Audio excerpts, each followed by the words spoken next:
First, you have some time to look at questions 1 to 4.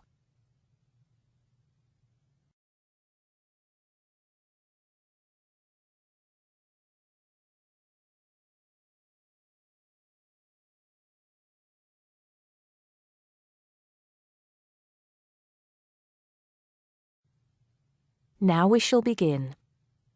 You should answer the questions as you listen because you will not hear the recording a second time. Listen carefully and answer questions 1 to 4. Smart Electricals, Mike speaking. How may I help you today? Good morning. I'm calling to complain about an item I recently purchased from your company. I'm not happy with it. Oh, I'm really sorry to hear that. I'll take you through the company's complaints procedure. I'll need to retrieve your files from our records so that we can discuss the problem properly and find a solution. I'll need to take some details from you first. Is that okay? Okay, but I don't have a lot of time. Will it take long? Not long, madam. Can I first take your name? Yes, it's Susan Yorke. Yorke. Okay. Can I have the address, please? Yes, it's Flat 1, 25 Alpine Avenue. That's ALPINE Avenue, Harchester. The postcode is HA6 5LD. Okay. Next. Could you give me your telephone number? Preferably one that we can call you on during normal working hours. Well, the home one is 01734 525 268. But you're only likely to catch me on that number in the evenings. I usually have my mobile phone with me during the day, though. It's probably best to take that number then. All right. My mobile number is 0781 233 452. And do you have the order reference number on you, by any chance? Well, I have the receipt that the camera came with in front of me. Ah, good. Which number is it? It's a bit confusing. It should be the 7-digit number on the top left corner of your invoice. Let me have a look. I need my glasses. Found it. It's DMX8443. Thanks. Now, when did you purchase the item? Well, the camera was delivered last Monday, on the 1st of February. I ordered it online about 2 weeks before that, but I can't remember the exact date. If you have another look on the invoice receipt, the date should be there. Oh, yes. Here it is. January the 15th. Okay, I'll make a note of that. So, the item is a digital camera? Yes, it's the Aqua PowerShot model in silver. Thank you. Did you take out any kind of insurance when you bought it? Well, no, it was on special offer. I didn't need to pay any extra for the insurance because it came with a special 4-star policy. Well, it means you're fully covered for at least another 3 years. Before you hear the rest of the conversation, you have some time to look at questions 5 to 10.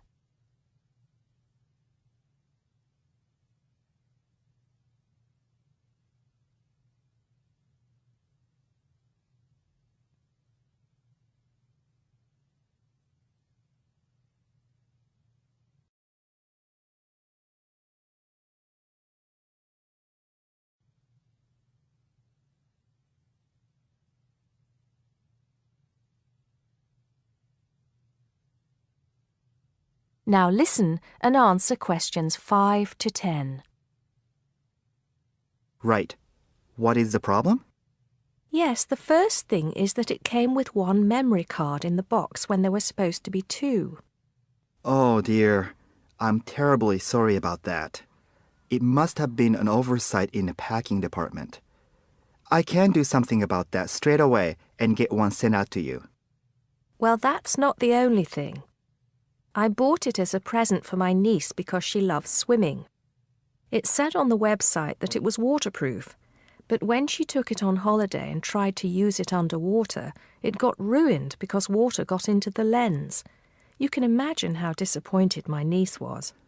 I certainly can. Were those the only problems? No, there was one other thing. It came with a case to protect it. When I opened the box to take the case out, I saw that it had a big scratch on it.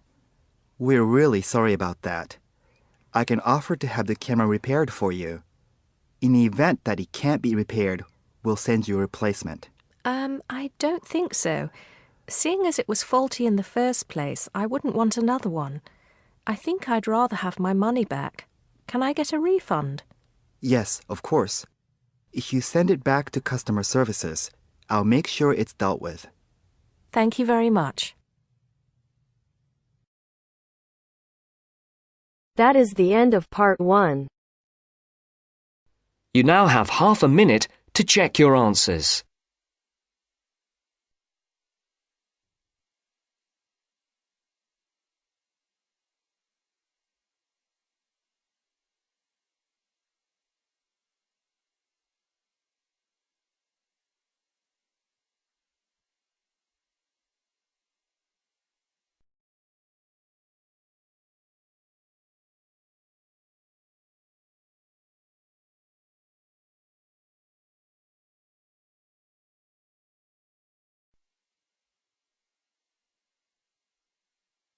Now turns to part 2. Part 2. First, you have some time to look at questions 11 to 17.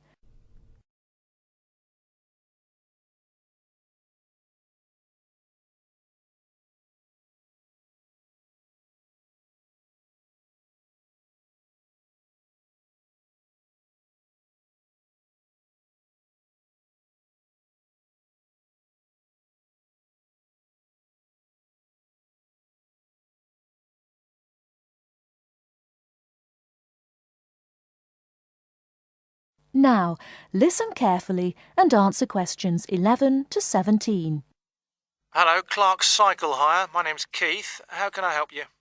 Oh, hello. I saw your ad in the local paper, and as I'm thinking of doing some cycling, I'm wondering what kinds of bike you have and what your prices are like. Well, we hire out two main types of machine, touring and mountain bikes. Are you likely to be riding off-road, do you think? No, I'll probably be sticking to roads and country lanes, so a touring bike would be best, I think. Right, well, the rate will be £50 for a week or £14 per day. So it's a lot cheaper to rent by the week. Yes, definitely. Though it's important to bring the bike back on time. Otherwise, I'm afraid we have to charge a late return fee. And how much is that? For each additional hour, it's £1.25. So if you were a day late, it would cost another £30. Yes, that's right. I'd make sure I didn't do that then. I should also point out there's a deposit which you get back when you return the bicycle. In good condition, of course. On touring models, it's £60. Is there anything else I'd have to pay? No, that's it. Though if you're planning to ride fairly long distances, you might like to have one or two accessories. Such as? Well, for another £5, we can supply lightweight bags, either panniers or the handlebar sort. It's amazing how much they can carry, and the way they're designed means they don't get in the way when you're riding. Well, I'll see. But what about essential things like a pump and a repair kit? I wouldn't have to pay extra for those, would I? No, there's no charge for things like that. Or for a lock. It's a good strong one, too. Just make sure you don't lose the key. That reminds me, what about insurance? What happens if someone steals the bike, in spite of the wonderful lock? Didn't I mention that? Oh, I should have told you that's included in the rental too. And it covers everything, does it? It covers you against theft of the bike, yes, as long as it's securely locked at the time. You'd have to pay part of any individual claim, though. How much? If the bike was stolen and not recovered, you'd be liable for the first £100. So, if I do go ahead and rent one, how do I pay? By cheque or would it have to be cash? Neither, I'm afraid. We can only accept credit card bookings. Otherwise, we'd have to ask our customers for the full value of the machine as a deposit. I've got a Visa in my name. Would that be okay? Sure.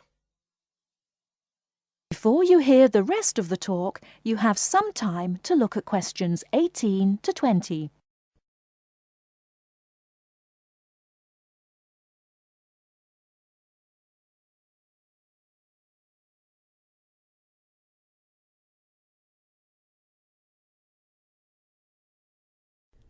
Now listen and answer questions 18 to 20. So if I want to have a look at the bikes, how do I find you? I live near the university, by the way. Right. First you take Woods Road as far as the main police station. I know it.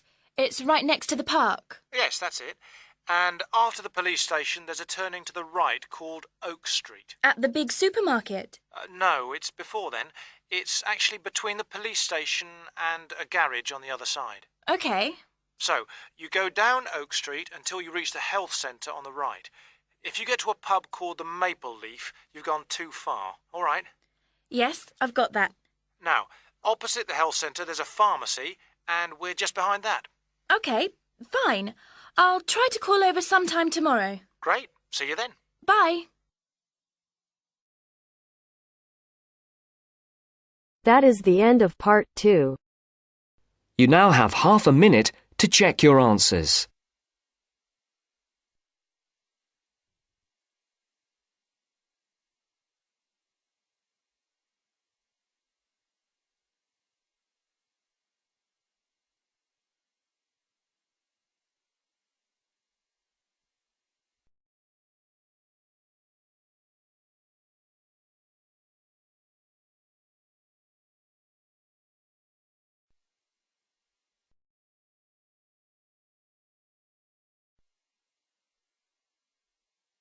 Now turns to part 3. Part 3. You'll hear an introduction about the process of producing stamps. First, you have some time to look at questions 21 to 25.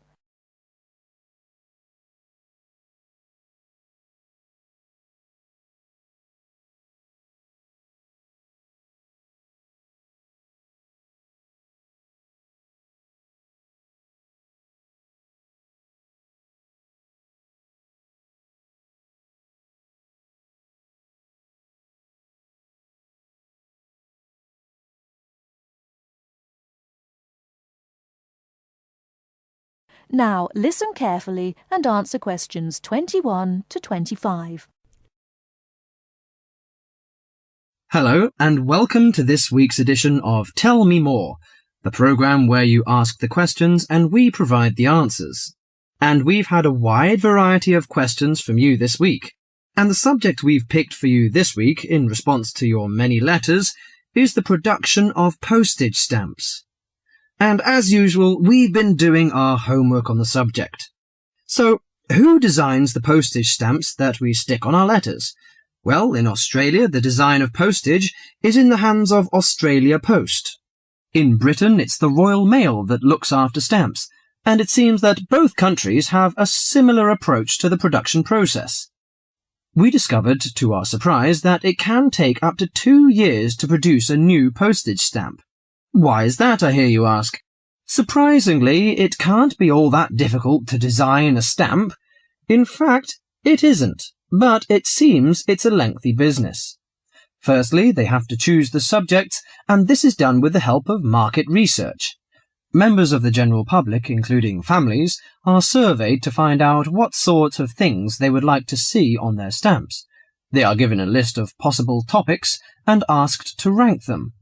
A list is then presented to the advisory committee, which meets about once a month. The committee is made up of outside designers, graphic artists, and stamp collectors. If the committee likes the list, it sends it up to the board of directors, which makes the final decision. Then they commission an artist. In Australia, artists are paid $1,500 for a stamp design and a further $800 if the committee actually decides to use the design.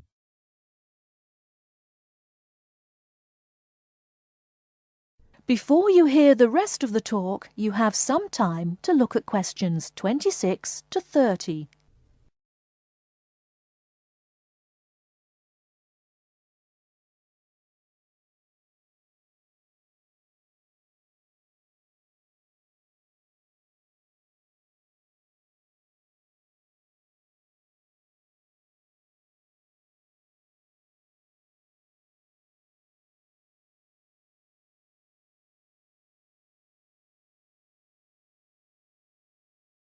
Now listen and answer questions 26 to 30. So there's a possibility that a stamp might be designed, but still never actually go into circulation. So what kind of topics are acceptable? Well, the most important thing is that they must be of national interest. And because a stamp needs to represent the country in some way, characters from books are popular, or you often find national animals and birds. So, of course, the kangaroo is a favourite in Australia.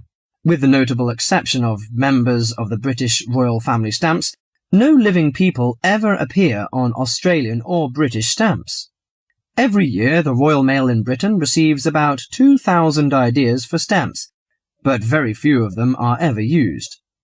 One favourite topic is kings and queens. For instance, King Henry VIII, famous for his 6 wives, has recently appeared on a British stamp together with a stamp featuring each of his wives. But despite the extensive research which is done before a stamp is produced, it seems it's hard to please everybody.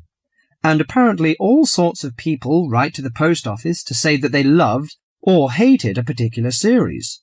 The stamp to cause the most concern ever in Australia was a picture of Father Christmas surfing at the beach. And when you consider that the practical function of a stamp is only as a receipt for postage, I think perhaps the importance accorded to stamps has got out of all proportion. Well, that's all for today. If there's a subject you want us to tell you more about, drop us a line at... That is the end of part 3. You now have half a minute to check your answers.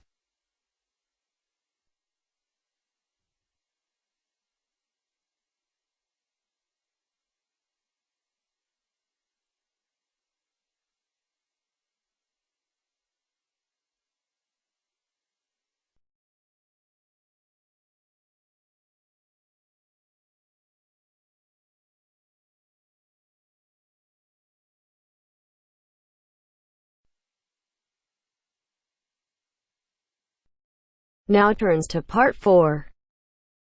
Part 4.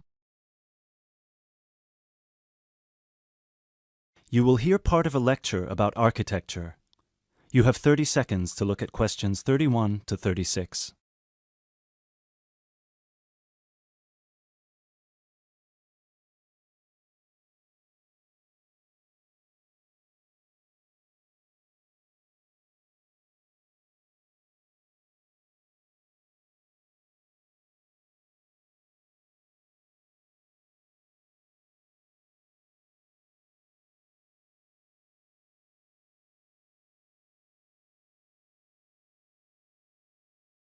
During today's seminar, we will be looking at English Gothic architecture and its origins with a specific case study of Wells Cathedral in England. The Gothic style was initially brought over to England from France. This was at a period of time in which England was ruled from France by the Normans, starting with William the Conqueror, who first defeated the English army at the Battle of Hastings on October 14th, 1066. After 1072, when some smaller rebellions in northern England had been defeated, the Normans gained complete control of the English monarchy, which they controlled until 1154. The peace that ensued in England had a large impact on many aspects of daily life. Thousands of French words entered the English language for the first time, such as beef, fruit, city, and hour. French ideas and styles like Gothic also began to flow across the Channel to England too, examples of which can still be seen in the architecture of many listed buildings. A listed building is one that is protected from alteration or demolition because of its historical or stylistic importance. One such building is Wells Cathedral. Construction on Wells Cathedral began in 1175, at a time when Gothic architecture as a style was in its infancy. As a result, it is one of the first entirely Gothic buildings ever constructed. From the first design to the date it was completed in 1490, Gothic architecture flourished in England. Therefore, later additions to the building were still influenced by this Gothic style, rather than by later architectural styles such as Tudor architecture. Older cathedrals in England would have initially been influenced by Romanesque architecture, alternatively known as Norman architecture in England. As the former name suggests, Romanesque was a building style based on the skills passed on to various areas of Europe by the Romans. When the Western Roman Empire collapsed in the 5th century, these methods were retained by Rome's former colonies and developed further. One such Roman gift to the Romanesque architects was the round arch, also known as the true arch. The Romans perfected this style by using wedge-shaped stones called voussoirs, which created pressure that held the structure together at the top. Cathedrals in England, such as the ones in Ely and Canterbury, were started before the arrival of Gothic architecture. Even though parts of those two cathedrals, which were constructed later, are in the Gothic style, other sections predating the arrival of Gothic architecture are Romanesque. The result is known as eclectic because the building is constructed using more than one style. All of these cathedrals belong to a group known as the medieval cathedrals of England. There are 26 different buildings that belong to this group in total, all of which were constructed or added to during a 500-year period from 1040 to 1540.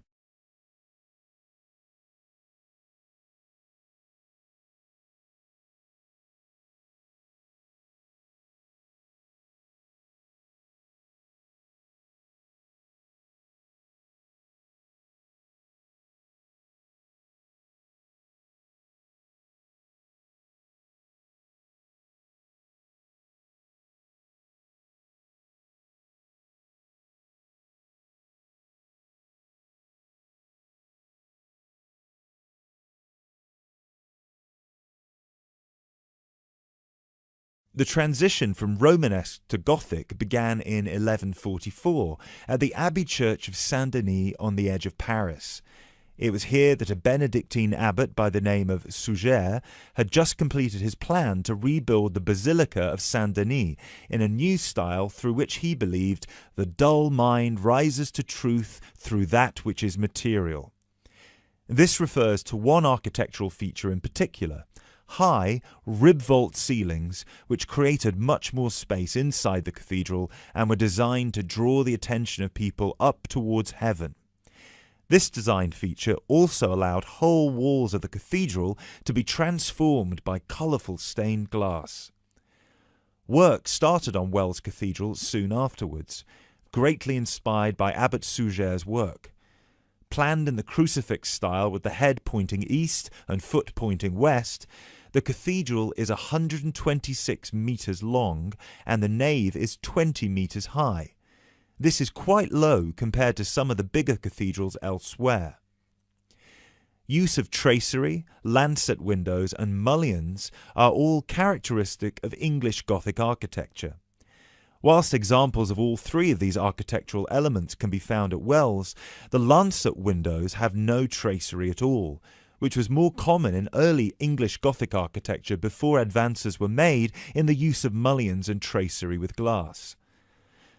Lancet windows are tall, thin windows with a pointed arch at the top, and are so named because they resemble the weapon often carried by a soldier called a lance. Examples of these lancet windows can be seen on the west front of the cathedral, which is the most celebrated for its life-size sculptures and delicate floral carvings. Inside the pinnacle-topped gable is a sculpture of Christ the Judge. Immediately below him, sculptures of the 12 apostles peer out over the small city of Wells.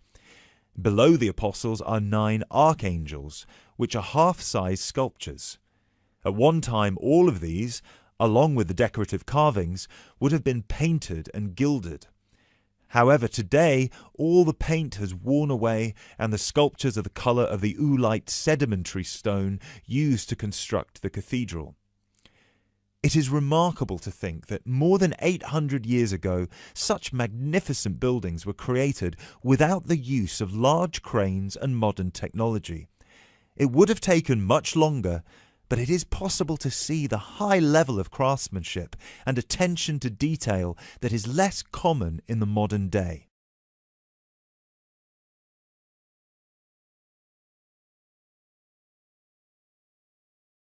That is the end of part